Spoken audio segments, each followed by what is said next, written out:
नमस्कार दोस्तों, आज हम बात करने जा रहे हैं एक ऐसे अंतर्राष्ट्रीय घटनाक्रम की जिसने दुनिया भर की अर्थव्यवस्था को हिला दिया है।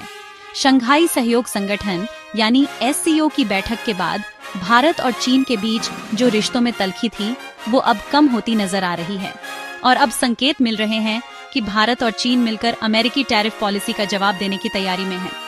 बड़ा सवाल ये है, क्या भारत चीन की यह नजदीकी अमेरिकी राष्ट्रपति डोनाल्ड ट्रंप की टैरिफ पॉलिसी पर असर डाल पाएगी? दोस्तों, पहले समझते हैं कि ये टैरिफ पॉलिसी है क्या। अमेरिका ने पिछले कुछ समय में स्टील और एल्यूमिनियम जैसे प्रोडक्ट्स पर भारी टैरिफ लगाए। इसके अलावा टेक्नोलॉजी सेक्टर और चाइनीज सामान पर भी पाबंदियां बढ़ा दी। इस कदम का सबसे बड़ा नुकसान चीन को हुआ।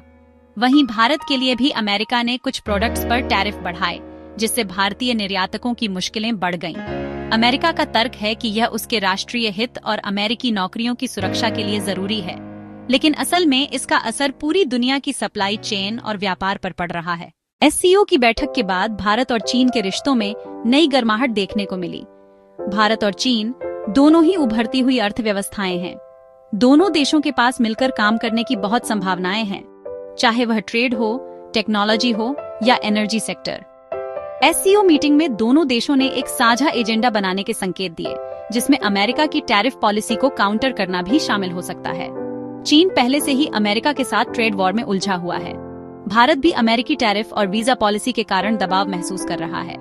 ऐसे में भारत और चीन का सहयोग दोनों देशों के लिए एक रणनीतिक कदम हो सकता है। अब सवाल उठता है कि भारत और चीन अमेरिका का मुकाबला कैसे करेंगे। WTO में संयुक्त रूप से दबाव। भारत और चीन अगर मिलकर वर्ल्ड ट्रेड ऑर्गेनाइजेशन में मुद्दा उठाते हैं तो अमेरिका पर अंतर्राष्ट्रीय दबाव बढ़ सकता है। 2. बाजारों का विकल्प तैयार करना।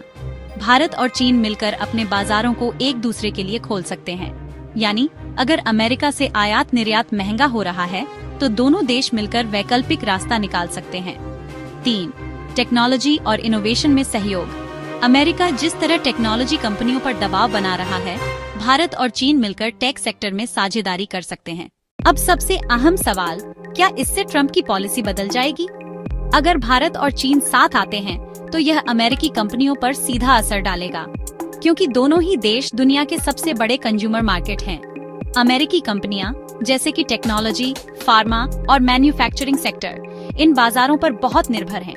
अगर भारत और चीन कड़ा रुख अपनाते हैं तो अमेरिकी कंपनियों का नुकसान होना तय है। दूसरी तरफ ट्रंप प्रशासन शायद और ज्यादा सख्ती भी दिखा सकता है, ताकि अमेरिका की घरेलू राजनीति में इसे मजबूत कदम के रूप में पेश किया जा सके।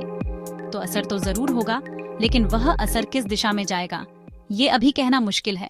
भारत के सामने एक दुविधा भी है। एक तरफ चीन के साथ सहयोग से उसे आर्थिक मजबूती मिल सकती है, दूसरी तरफ अमेरिका भारत का एक अहम रणनीतिक और सुरक्षा साझेदार है। भारत को यह बैलेंस बनाना होगा कि वह चीन के साथ कितना करीब जाए और अमेरिका को नाराज किए बिना अपनी आर्थिक सुरक्षा कैसे बनाए। तो दोस्तों, साफ है कि SCO के बाद भारत चीन रिश्तों में जो नई नजदीकी आई है, उसका असर केवल एशिया पर ही नहीं बल्कि पूरी दुनिया की राजनीति और अर्थव्यवस्था पर पड़ सकता है। ट्रंप की टैरिफ पॉलिसी पर इसका दबाव जरूर बढ़ेगा, लेकिन क्या अमेरिका झुकेगा या फिर और सख्ती दिखाएगा, यह आने वाला वक्त बताएगा। अब सवाल आपसे, क्या भारत और चीन का यह गठजोड़ लंबे समय तक चल पाएगा या फिर यह सिर्फ अमेरिका को संदेश देने के लिए एक अस्थायी साझेदारी है? अपनी राय हमें कमेंट सेक्शन में जरूर बताइए। अगर वीडियो पसंद आया हो तो लाइक और शेयर करना न भूलें, और हाँ, चैनल को सब्सक्राइब जरूर करें ताकि ऐसे ही अंतर्राष्ट्रीय मुद्दों की गहरी जानकारी आपको मिलती रहे। वुमेन वाइसी।